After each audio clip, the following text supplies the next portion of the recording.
साधु की पुत्री। गंगा नदी के किनारे एक साधु रहते थे। वे न केवल विद्वान थे बल्कि उनके पास जादुई शक्तियां भी थीं।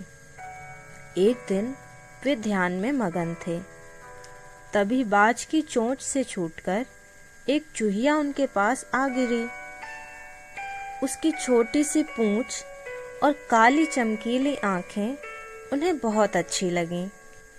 साधु ने जादुई मंत्रों के प्रयोग से उस चूहिया को एक नन्ही लड़की में बदल दिया। वे उस लड़की को अपने घर ले जाकर पत्नी से बोले, तुम हमेशा से संतान चाहती थी ना, तो लो, आज से यही हमारी पुत्री है।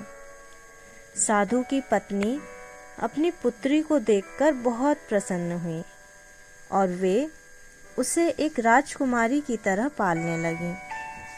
साल बीतते गए और नन्ही लड़की युवती में बदल गई।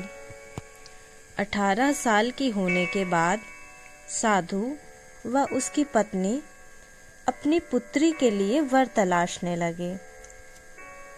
साधु ने कहा, मेरी बिटिया का विवाह ऐसे व्यक्ति से होना चाहिए जो बहुत बड़ा हो। साधु ने जादुई मंत्रों के प्रयोग से सूर्य को नीचे बुला लिया। उन्होंने सूर्य के सामने अपनी पुत्री से विवाह का प्रस्ताव रखा, लेकिन पुत्री ने पहले ही ना कर दी। वह बोली, पिताजी, यह तो बहुत गर्म है, मैं उससे विवाह करूंगी जो इससे भी बेहतर हो।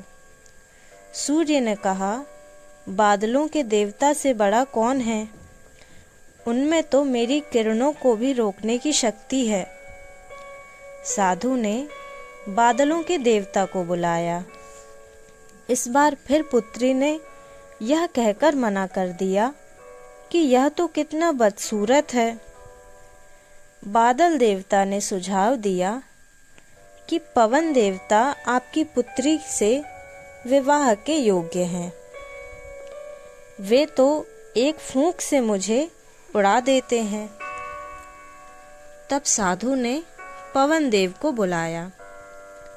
साधु की पुत्री ने फिर शादी से इनकार कर दिया। पवन देव ने कहा कि पर्वत तो सबसे ऊंचा और मजबूत है, वे मेरा भी रास्ता रोक देते हैं। साधु ने पर्वत देवता से अपनी पुत्री से विवाह करने का आग्रह किया, लेकिन साधु की पुत्री बोली, यह तो बहुत कठोर है, मैं इनसे विवाह नहीं कर सकती।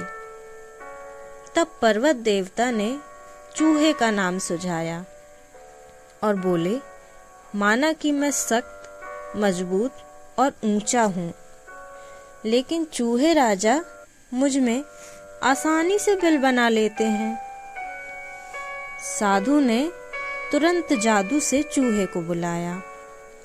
उसे देखते ही साधु की पुत्री खुशी से उछल पड़ी। हाँ हाँ पिताजी, यही तो है वह जिससे मैं शादी करना चाहती थी। साधु ने सोचा, इसे ही कहते हैं किस्मत। पहले यह चूहिया थी और इसके भाग्य में भी चूहे से ही विवाह करना लिखा था। साधु ने जादुई मंत्रों के प्रभाव से पुत्री को फिर से चूहिया बना दिया और बड़ी प्रसन्नता से चूहिया का विवाह चूहे के साथ करा दिया। इसी के साथ यह कहानी समाप्त होती है। इस कहानी से हमें यह सीख मिलती है कि कोई भी अपने मूल स्वभाव को नहीं बदल सकता। Thank you for watching.